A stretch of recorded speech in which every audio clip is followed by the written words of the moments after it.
ওম হরি জয় মা দুর্গা। ওম নমঃ শিবায়।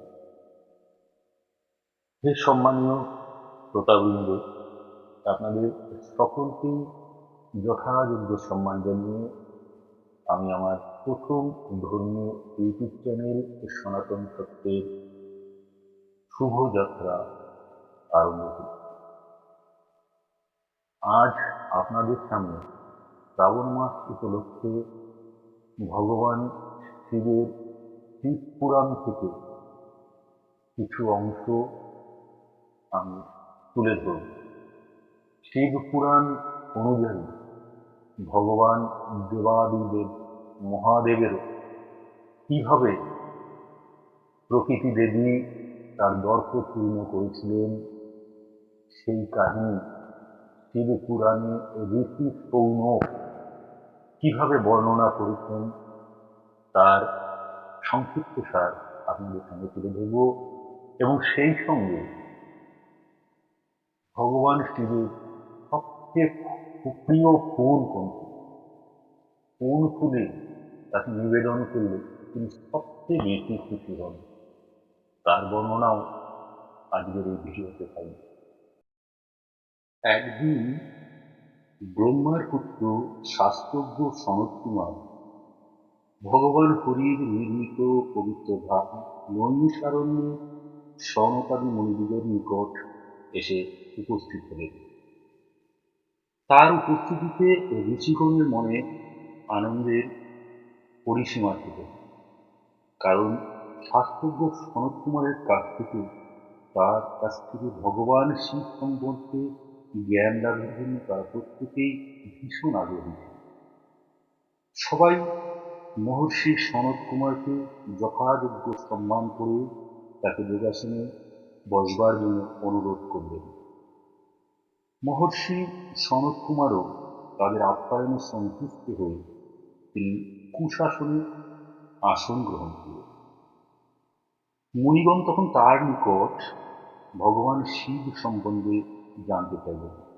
ভগবান শিবের লিঙ্গার্চন রীতি, শিবের অর্চনা, শিব পুরাণের মাহাত্ম প্রভৃতি তারা জানতে চাইলেন। সেই সঙ্গে তারা আরও জানতে চাইলেন ভগবান শিবের মূর্তি বিভাগ, প্রতান মন্ত্রের বিধান, আবর্তিক বিধি প্রভৃতি সম্পর্কে। মহর্ষি সনত কুমার অত্যন্ত আনন্দের সঙ্গে ঋষিবর্গকে জানালেন যে আমি আপনাদের নিকট মঙ্গলময় এবং সর্ববিঘ্ন বিনাশকারী দেবাদিদেব শ্রী শ্রী শিবের পুরাণ কাহিনী বর্ণনা করব। এ কথা যিনি মনোযোগ সহকারে এবং ভক্তি ভরে শুনবেন তিনি এই ধরাধামে যশস্বী এবং আয়ুষ্মান হবেন। তিনি দীর্ঘকাল নীরব অবস্থায় পৃথিবীতে জীবন অতিবাহিত করে অবশেষে তিনি দেবলোকে অবস্থান করবেন। তিনি শুরু করলেন, তিনি বললেন, পূর্বে এই জগৎ ছিল তমোময়, অর্থাৎ অন্ধকারাচ্ছন্ন। তখন পরমাত্মা তিনি বহুকাল চিন্তা করার পর তিনি জ্ঞান সৃষ্টি করলেন। অবশেষে জ্ঞানের পরে তিনি সৃষ্টি করলেন অহংকার, আর এই অহংকার হতেই সৃষ্টি হল পঞ্চভূত। তারপর একে একে ষোড়শ বিকারে তিনি অষ্টপ্রকৃতি সৃষ্টি করলেন। ক্রমে রূপ, রস, শব্দ, স্পর্শ, গন্ধ, প্রাণ, অপান সৃষ্টি হল। সঙ্গে সঙ্গে সৃষ্টি হল ত্রিগুণেরও, অর্থাৎ সত্য, রজ এবং তমগুণ। আর এই তিন গুণেই জন্ম নিলেন ব্রহ্মা, বিষ্ণু, মহেশ্বর, ত্রিদেব। স্বয়ং শিব তার মহাতেজে মুগ্ধ করলেন এই বিশাল ত্রিভুবন। তাই কথিত হল, শিব হতে শ্রেষ্ঠ শক্তি আর কেউ নয়। কল্পে কল্পে ব্রহ্মা, বিষ্ণু তারা সৃষ্টি করতে লাগলেন, আর অন্যদিকে শিব তিনি ধ্বংস অর্থাৎ লয়ের দেবতা হিসাবে পূজিত হলেন। অর্থাৎ এক অপূর্ব মহিমা, একদিকে সৃষ্টি আর একদিকে লয়, একই মুদ্রার এটি তার অতীত, একটা আরেকটার পরিপূরক। এভাবে ৭১ যুগ গত হলে এক মন্বন্তর হয়, আর এক চতুর্দশ মন্বন্তরে হয় এক কল্প। এক কল্প মানে বিধাতার কাছে একদিন, আর এক কল্পে এক নিশা। এভাবেই মাস ও বছরের সৃষ্টি হলে ব্রহ্মার পরমায়ু হয় ১০০ বছর, আর সেই ১০০ বছর শিবদের ক্ষেত্রে হয় এক নিমেষ মাত্র। চন্দ্র সূর্যাদি গ্রহগণ এক নিমেষ মাত্র জীবিত রয়। মহর্ষি সনৎ কুমার বললেন, এই বিশাল বিশ্বে মোট ৭টি লোক বিদ্যমান এবং ৭টি পাতালও আছে। লীলা প্রসঙ্গে শিব আবার এগুলি ধ্বংস করেন। তিনি বললেন, সকলের সার হল ধর্ম আচরণ করা। সংসারে ধার্মিক মানুষ মাত্রই শান্তির আশ্রয় পান, কিন্তু অধার্মিক ব্যক্তিগণ তারা নানা রকম বাধা এবং বিঘ্ন তাদের পোহাতে পারে। আমরা এই সংসারে পিতা মাতা স্ত্রী পুত্র অনেক কিছুকে প্রতিপালন করায় সংসারে ব্যস্ত থাকি, ভগবানের নাম করতে পারি না।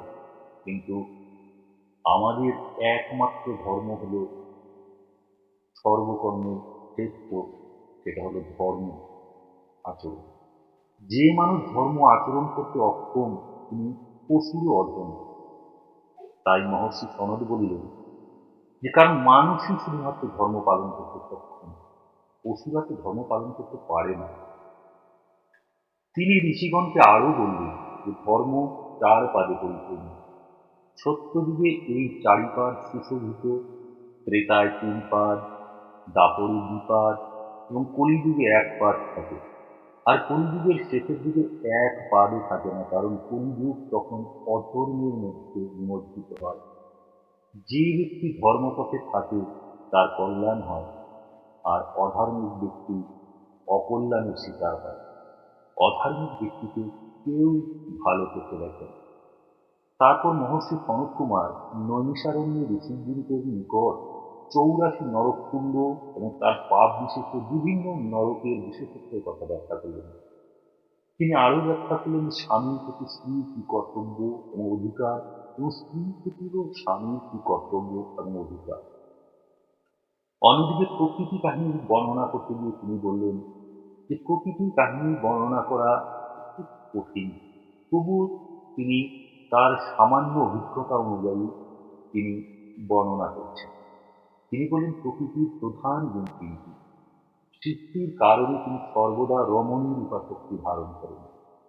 স্বয়ং সনাতন পুরুষ পরমাত্মা মহানুভব সৃষ্টির কারণে তিনি দুভাগে বিভক্ত হন। দক্ষিণ পুরুষ এবং বাম ভাগে তিনি হন রমণী। ইচ্ছাময় সে প্রকৃতি হলেন মহাদেব প্রণয়নী, গণেশ জননী, বিশ্বময়ী নারায়ণ, তিনি ব্রহ্ম সনাতন। মহালক্ষ্মী রূপে তিনি বৈকুণ্ঠে বিরাজিত, সরস্বতী রূপে তিনি বাক্য বিধায়িনী, সাবিত্রী রূপে ব্রহ্মার ভামিনী, আবার রাধা বিশে তিনি হরি প্রাণ কৃষ্ণা। পৃথিবীর যত রমণী সবই মহামায়ার অংশজাতা, তাই কোনো নারীকে নিন্দাবাদ মহাপাপ বলে শাস্ত্রে বর্ণিত হয়। তারপর তিনি পুরুষের অযোগ্য কুলটা রমণীর কাহিনী ও চালচলনে ব্যাখ্যায়িত করেন। প্রকৃতির মাহাত্ম্য প্রসঙ্গে মহর্ষি সনৎ কুমার তিনি এবার শিবের গর্বপূর্ণ কাহিনী প্রকাশ করলেন। একদা শিব এবং শিবানী তারা উভয়ে এক সুরম্য বাগানে তারা বসে সময় কাটাচ্ছে। তারা নিজেদের মধ্যে খুব সুমিষ্ট ভাষণে ব্যস্ত ছিলেন। তারপর একটা সময় উভয়েই চুপচাপ হয়ে গেলেন, মৌনভাব অবলম্বন করলেন। ভগবান শিব মনে মনে ভাবতে লাগলেন, এই বিশাল ব্রহ্মাণ্ডের সৃষ্টি স্থিতি ও লয় প্রত্যাশ হয় না আমি। আমার অধীনস্থ ব্রহ্মা বিষ্ণু আর সমস্ত দেবগণ পৃথিবীর সবাই আমাকে ভগবান জ্ঞানে পূজা করে। কিন্তু প্রকৃতি দেবী স্মিত হাসলেন। তিনি শিবের মনোভাবের কথা বুঝতে পারলেন। তাই সহসা তিনি নখের আঘাতে অর্থাৎ আঙুলের মাথায় করে এক টুকরো মাটি তুলে এক অপূর্ব গোল করলেন মাটিটাকে। তারপর তিনি গোল করে, ছোট্ট গোল করে সেই মৃত্তিকা খণ্ডটিকে ভগবান শিবের কোলে তুলে দিলেন। শিব সেই মাটির গোলাকার অংশটি, ক্ষুদ্র গোলাকার অংশটি হাতে তুলে নিয়ে দেখতে লাগলেন যে অতীব সুন্দর সেই গোলাকার বটিকা সঙ্গে সঙ্গে হয়ে গেল বৃহৎ, তার ভিতর হয়ে গেল সোনার দ্বার, সোনার দরজা। সেই দরজা দিয়ে তিনি শিব ভেতরে প্রবেশ করলেন। বিশাল শস্য শ্যামলা প্রান্তর, তিনি দেখলেন অগণিত বৃক্ষ আদি গাছপালা সারি সারি দাঁড়িয়ে আছে। সেই প্রান্তর লঙ্ঘন করে তিনি অন্য দরজা দিয়ে প্রবেশ করলেন।